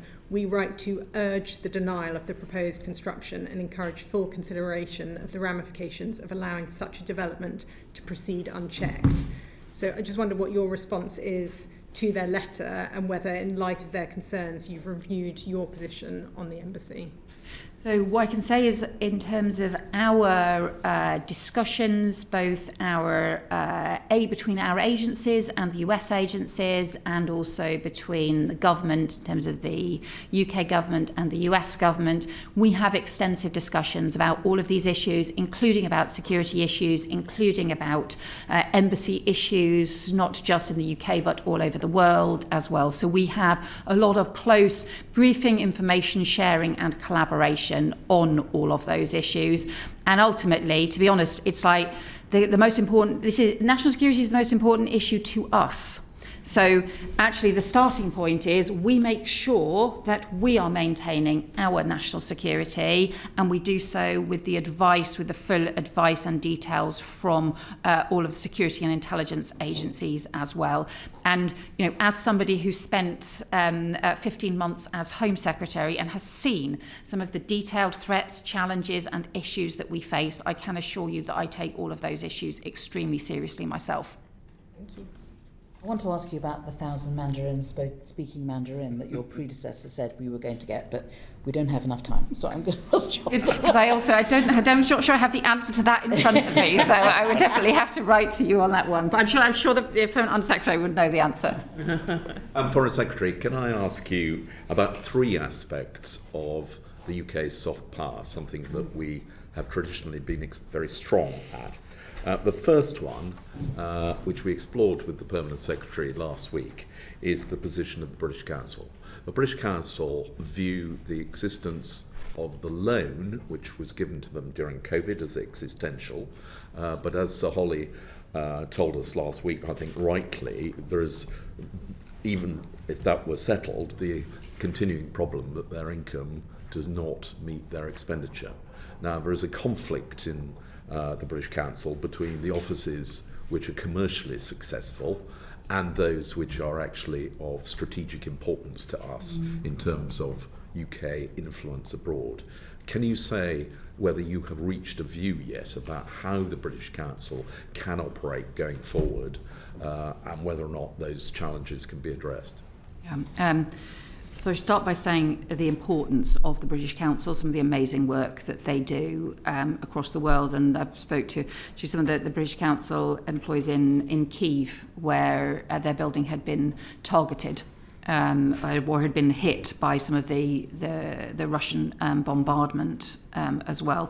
So we know the importance of that sort of cultural diplomacy that also helps with both economic and security diplomacy as well. Obviously, they do face financial pressures that I think you're right to say that there's obviously the issues around the loan but also the fundamental business model. And part of the reason that they were given the loan in the first place was because of problems with the business model. So therefore, at its heart is we need to make sure that we're addressing those issues around the business model. British Council has put forward a business plan and a turnaround plan. The stage we are at with this at the moment is that there are two reviews due to conclude very shortly. The first is a review of that turnaround plan and of the robustness and resilience of it and what it might achieve. And the second is into their short-term cash position. Those reviews are pending, and then obviously we need the British Council to be able to respond to the conclusions of those reviews and for us to then ensure that we've got a robust and resilient way forward. I appreciate that is a holding answer effectively, because I'm still waiting for those reviews to conclude, but very happy to ensure that we provide you with more information when we have that. The British Council have indicated to us that 40 offices are under threat, including those in places like the Baltic states, which are of huge importance in terms of facing Russian disinformation and Russian influence. I mean, are you willing to see closures of the British Council offices of that scale? So I need to see the reviews before we can, I think, respond to them. What's important is look, they have a hugely important role to play, but look, they, a lot of their income was based historically on the teaching of English. In some countries, that continues to be really strong. In many countries, the examinations, for example, the provision of exams for a British exam system is incredibly strong. But there are other countries where that demand has dropped, and they still have a commercial revenue of around £800 million and a further £150 £160 million from the FCDO as well. So they still have a very substantial income each year, but we have to make sure that the costs that they have match to that, and that they have a business model that is sufficiently sustainable going forward, that they are not put at risk, and the important work that they do is not put at risk. So again, unfortunately, until I can see properly what those reviews conclude, we I think need to wait until we have seen those before then responding about what the best next steps are. Okay, well, if you could let the committee know as soon as you're in a position to. Can I turn to another aspect of soft power, which is the BBC World Service? Again, they are countering disinformation. I think you may find it highlighted in the report that the committee is producing up against RT and Sputnik and the Chinese and any number of hostile forces who are investing far more into broadcasting than the BBC and government spend. Are you able to give an assurance that the BBC World Service language services will be maintained and that we will not see any of those closing? So I think it reflects the strength of our commitment to the World Service and our support for the World Service, that we gave a significant uplift in funding this year. I think it was 30% increase in funding to the World Service this year. And that is exactly because we hugely value the work that they do. You'll obviously understand this comes at a time when we have real significant fiscal pressures, where we also have the response to global instability. We are seeking to increase defence spending, for example, at the same time as we have the reduction in overseas development aid spending. So the fact that we've been able to do that at a time of significant financial pressures, I think shows the importance of it to us. Ultimately, the World Service is independent and has its editorial independence and takes its decisions as well about where that they have the most impact in terms of the services that they provide, but we will be continuing to support them in their important work. Okay, I might just leave you with the thought, which I think a number of us have expressed, that the increase in defence spending, which is very welcome, should actually incorporate recognition of the importance of soft as well as hard power. So can I just move to one final area of soft power? The UK has been very strong, indeed was one of the founders of the Global Coalition for Media Freedom. It is something that we have attached huge importance to, and at the present time media freedom is probably never under greater threat than it is today. And so can you reassure us that this is still a priority of the Foreign Office, and that we will be doing all we can to support independent media in the many, many countries where it is under severe threat? Yeah, I think this is hugely important. It's a fundamental underpinning of democracy, and it's also a fundamental underpinning of the rule of law and the international rule of law, that we have independent media voices. And at a time when we see not just threats to media freedom, but also threats to journalists who have shows considerable courage in some countries in the face of immense pressure and targeting as well. So we are, as you rightly say, still continuing part of the Media Freedom Coalition, and also we've also been doing some further work around the safety of journalists, as well as one of the underpinning crucial parts, including discussions at the UN General Assembly just a couple of months ago on that. And we provide diplomatic support for the OSCE representative for freedom of media and their work and taking their recommendations forward. So happy to provide further information if you would like more detail, but I can assure you that both the broader issues around media freedom and also the safety of journalists as a part of that is a central issue for us. We would appreciate further detail. Just to leave you with the thought that the USAID was of huge importance in terms of supporting media in a number of countries. That is being withdrawn. If there are ways in which the Foreign Office can look to try and increase its support to take the place of USAID, that would be hugely beneficial. We've just come back from Bosnia, and it was very worrying what's going on there. Yeah. Absam. Thank you, Chair. Foreign Secretary, last week we had the Permanent Under-Secretary talk to us about the restructure of the FCDO. So some of the questions I have are in relation to that aspect. Were you aware that the PCS union were under dispute with the FCDO?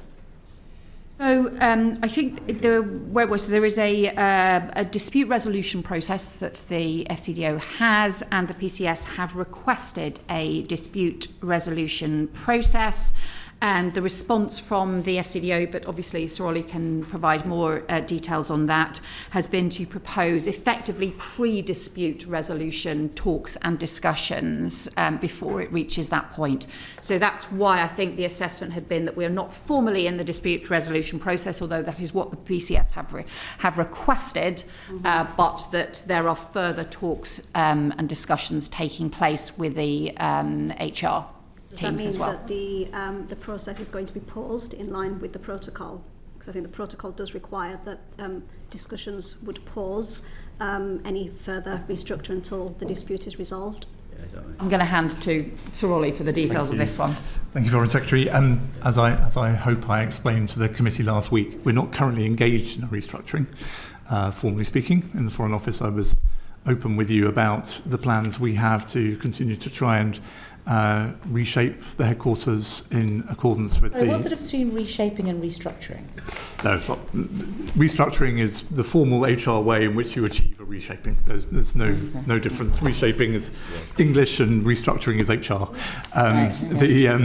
So we're not currently restructuring anybody. And what I tried to explain to the committee last week is that we will be. Have received an at-risk notice, so presumably there has been some discussions in relation to restructuring, otherwise staff members would not have received those letters? Yes, Ms Mohammed, I tried to explain to the committee previously, we have undertaken 2 restructurings so far in 2025 at the 2 most senior tiers of the organisation at headquarters, but we are not currently engaged in a restructuring process. Okay. It sounds to me like there is some sort of restructure taking place there. I'm not sure if it's just semantics here. Is there a strategic overview in terms of deciding where staff are going to go? I'm not sure if this is for the Foreign Secretary. Are you looking at things on the whole rather than deciding bit by bit that certain staff members will lose their jobs without doing a full review? So the starting point from this is that over the last 10 years, there had been a very substantial increase in the workforce compared to the combined workforce of the 2 departments, of the Foreign Office and DFID, 10 years ago. And with the combined department now, the staffing increase, I think, is something like 25% increase in overall staff, and within which that is a 40% increase in staff in the UK. So that obviously is a very big change in the course of 10 years to have such a focus on UK staff. Alongside that, we have, I think, to recognise the very significant changing world around us and the way in which the Foreign Office needs to respond with agility and be able to pick up more thematic changes, be able to deal with not just area by area of the world, but also look more thematically at some of the things that the government needs to be able to achieve abroad. So the fact that we now have some of the things that David had established was sort of a thematic approach around security, around economic prosperity, around migration, which is an area that I have also expanded, around climate, around development, and around effectively not just Europe but international structures as well. and that we needed to be able to move and have a restructuring that reflected those priorities. So yes, there is a sense of what the overall priorities should be as part of this discussion, but in terms of then the detailed staffing decisions, those have to be taken through the civil service about how best to make sure that those staffing decisions are then made, and how that can be done in the most positive way to ensure that we also have the scale of training, the diplomatic training and skills that we have for the future as well. And what kind of timescales are you looking at to complete? If I may, Foreign Secretary, we need to make sure that we have got a structure in place for the beginning of the new financial year. That doesn't mean, of course, that all the consequences of that structure will have been worked through by that point. But given our hearing on the annual report last week, we're trying to make sure that the overall allocations, budgets and workforce plans are in place for the beginning of the new financial year. So what will happen? So by April, presumably you'll have made the decisions about the numbers of staff, jobs, potentially that may have to go. Yes. At that point.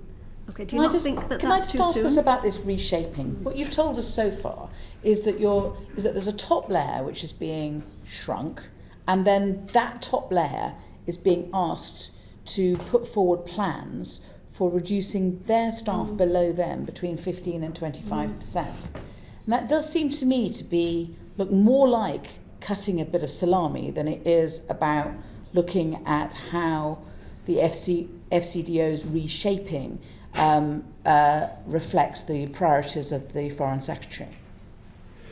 Well, what we're trying to do is make sure that, if we end up recommending back to the Foreign Secretary a completely blanket staff cut across every directorate, I think we will have failed.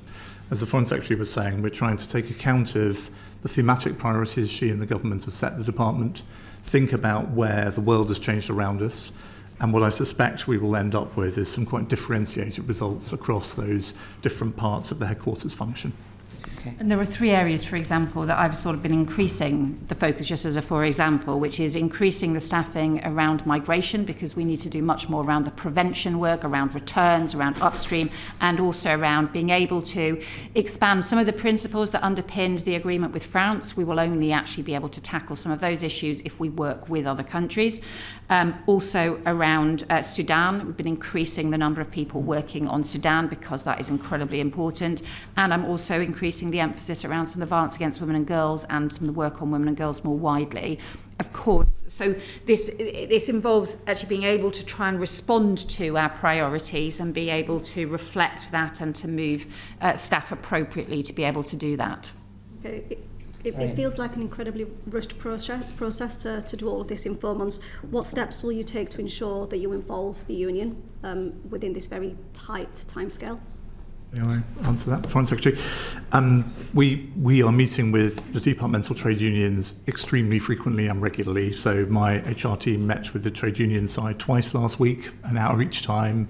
We are trying to bring them with us as far as we possibly can and genuinely value the engagement and ideas that they're bringing to those discussions. So the commitment, as I made to you last week and I want to make in front of the Foreign Secretary, is that we will engage strongly and continue to engage strongly with the trade union side, listen to their concerns. We have absolutely no desire for our colleagues to feel anything other than supported and properly dealt with through this process.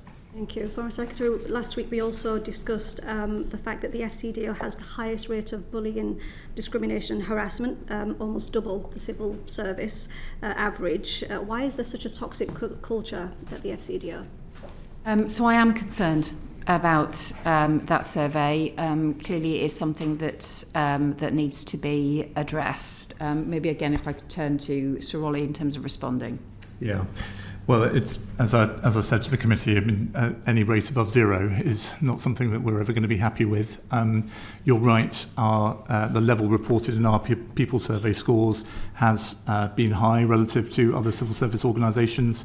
It still is in the results that have just been given to us, though down on the previous year.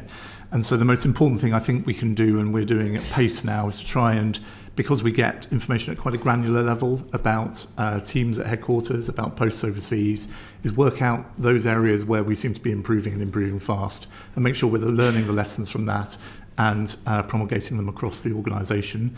Plus, of course, taking a very close interest in those areas where bullying, harassment scores appear to be stubborn, and making sure that we're discussing why that might be with the either heads of mission or senior officers at home who are responsible for those parts of the department. And that follows on from the comments of Nick last week, where he said we're a little bit stuck on the issue of bullying. Foreign Secretary, is that really an acceptable position? No, clearly it's not, and we need to make sure that progress is made.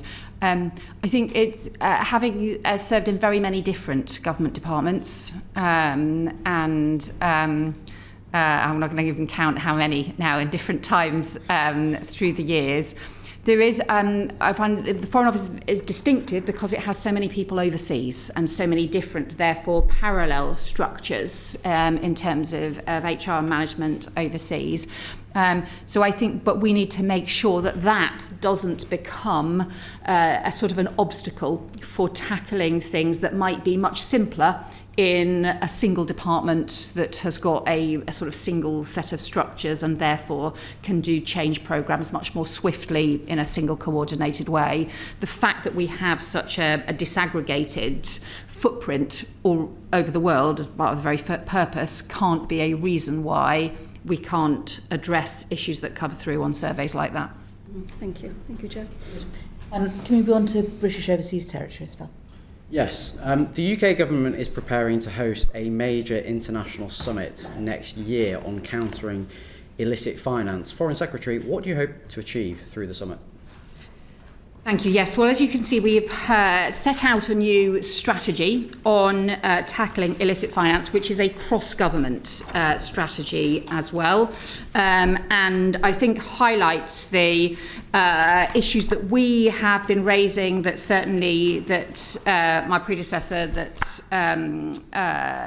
David Lammy, had been raising as well, about tackling issues around illicit finance. One of the key things as part of that has to be the work done in terms of overseas territories, but actually that is only a part of it, because there's also the further work that we can do using our expertise, whether that be around issues around sanctions, whether that be things around the Treasury, whether that be around just having stronger overseas and international and domestic leadership on tackling some of the criminal aspects and going after the money. So just as a for example, the work the Home Office has been doing with Italy on illicit finance that underpins organised immigration crime. So there are different aspects to this, and the whole point about doing the strategy was to bring all of this together. The point about being able to host the summit was to be able to show this is what, actually, if we have all of these different countries and agencies and organisations working together in a comprehensive way, that sharing of information, sharing of intelligence,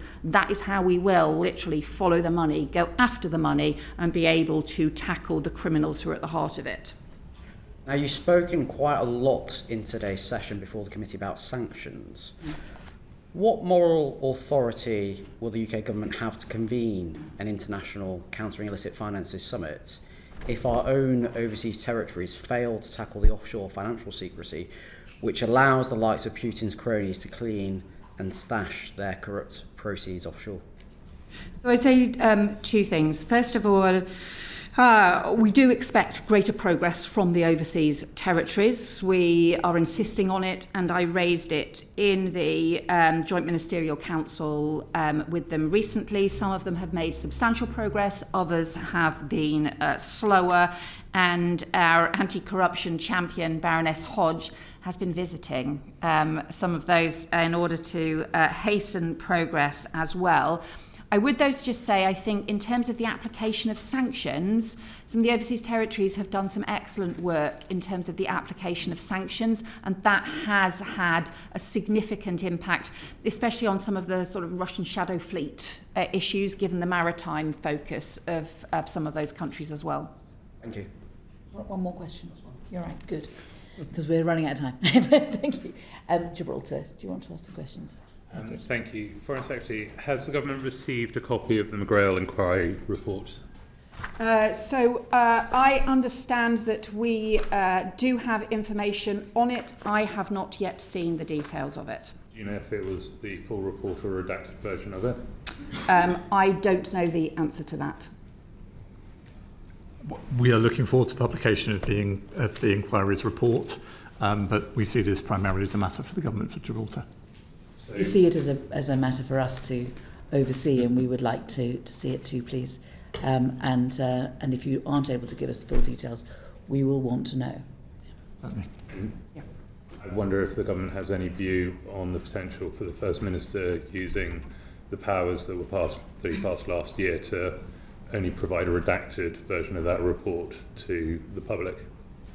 So I understand the point the committee is making here. This is something that Stephen Doughty has been dealing with in the department, and I understand the concerns for transparency that you are raising.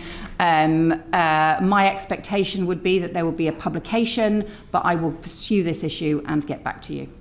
In terms of the EU-UK Yes. Gibraltar Treaty, when can this committee expect to see the text of that?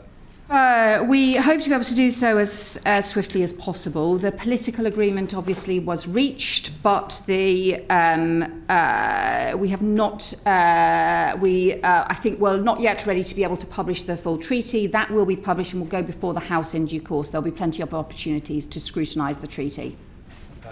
As in, the government will commit to allowing time in the chamber to debate the treaty? There will be the normal processes around the treaties, which does include scrutiny in the chamber and will include discussions.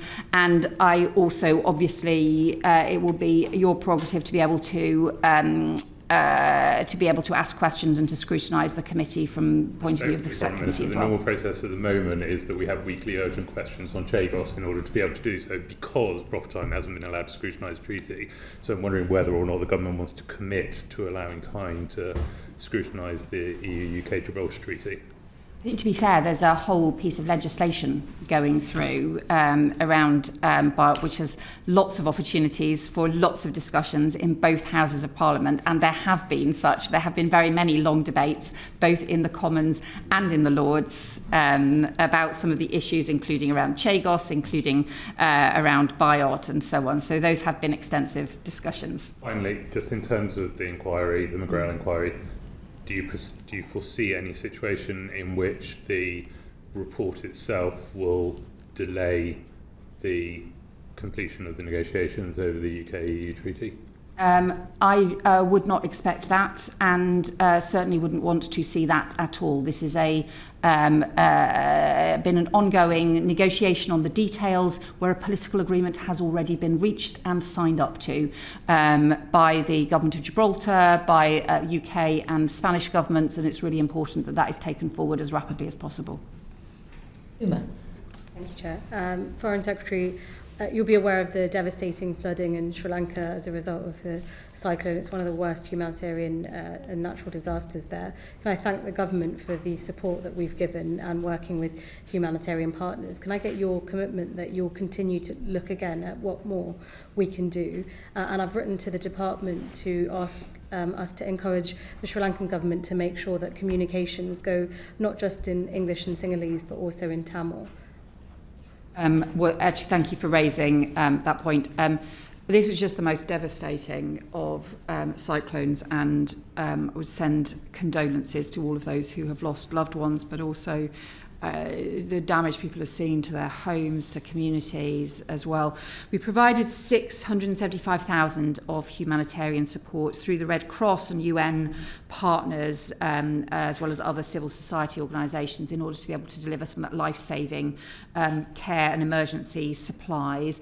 We're also continue to be in close contact with the Sri Lankan authorities on this, and I will also ensure that Seema Malhotra, the Minister who covers this, will also pursue the issue around the language access as well for information. Thank you. Turning to another matter in Sri Lanka, Foreign Secretary, when your predecessor appeared before the committee in November 24 and again in July 25, I asked him about justice for the Tamil community. An investigation by the Office of High Commissioner for Human Rights at the UN found that there were reasonable grounds to believe that Sri Lankan forces committed war crimes and crimes against humanity, including torture, sexual violence, and forced disappearances. The list goes on, and this is against the civilian population. It's been 15 years since the war's end, and there's not been a special court or any criminal investigations into those war crimes, crimes against humanity or genocide. The victims, their families, the survivors, no one's been listened to. Given that the Sri Lankan state has failed to prosecute the perpetrators of war crimes, they won't ratify the Rome Statute of the ICC, and there's a lack of political will. Will the UK continue to push the Sri Lankan government to make sure that there is justice and accountability for Tamils? Yeah. So obviously, as you say, this is a deep, long-standing and troubling issue. We do continue to encourage the Sri Lankan government to recognise the legitimate concerns around the need for truth and reconciliation here, and to properly recognise and address some of those long-standing serious problems and grievances as well. So we will continue to raise this. We have also pressed the Sri Lankan government to take transformation action and sustained action in terms of improving human rights, and I think, as you'll probably know, that we had sanctions, I think, 4 individuals back in March, I think, of this year as well on those grounds. So we see this as an issue moving forward as well. I welcome that, and if you're looking at further sanctions as a package, please do consider some of the other individuals that have been put forward too. There's one last question, and that's this.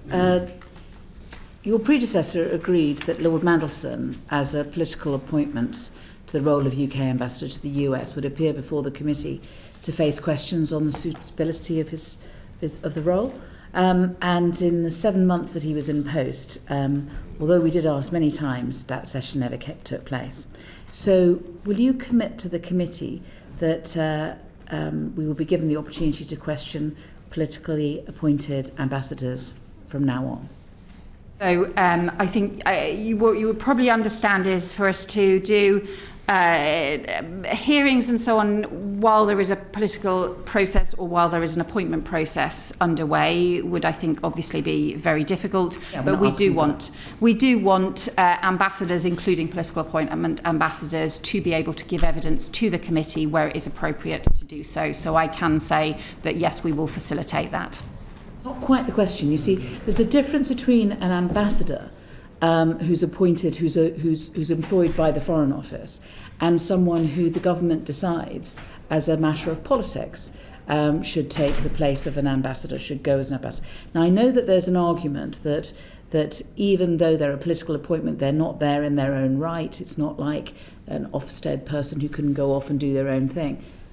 But it does beg the question, why have a political appointment for an ambassador if they're not going to be using a bit of discretion? And it's for that very reason that we think we're not asking to be involved in the decision making, but before they take up the post, or even if not before they take up the post, in the early few weeks, we do think that it's appropriate for them to appear in front of us. So I think the anything which is about probably taking evidence of them before they take up post when there is somebody else in post, for example, I think that is quite challenging in terms of the roles that we need people to play.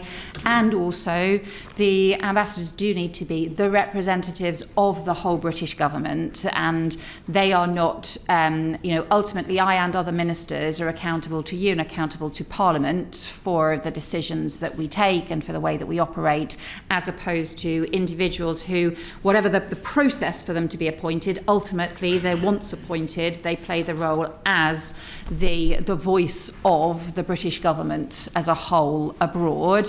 I do think, though, that you should be able to also ask questions of those who do these jobs abroad, just as you would, and any other committee would ask questions of civil servants. I recognise the point that you are making about the added issues around political appointments, so I do recognise that and would take that into account, but I would see this as the Foreign Office hopefully facilitating you being able to ask questions of ambassadors and high commissioners in different roles around the world. We do think that there's a precedent, and we believe that we're losing it. So Ed Llewellyn came in front of the committee, Baroness Scotland came in front of the committee, and Lord Mandelson didn't. And we think that we don't want to lose this, because we think it's an important part that we play within this process.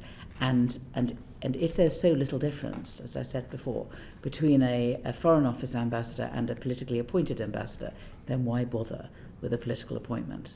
And if you're going to bother with a political appointment, they should appear in front of the politicians.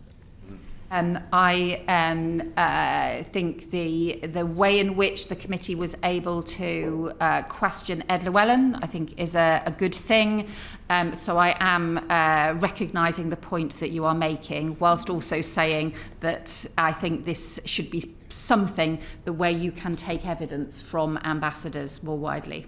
Forgive me, Foreign Secretary. I think I wrote you on this point, Chair. That I think Ed Llewellyn gave evidence to the committee after he took up his appointment in Paris. Yeah. No, and we're not, and we're absolutely. I hope that I've been. If I've not been clear, it's my fault. But I don't want to be involved. We don't want to be involved in the decision.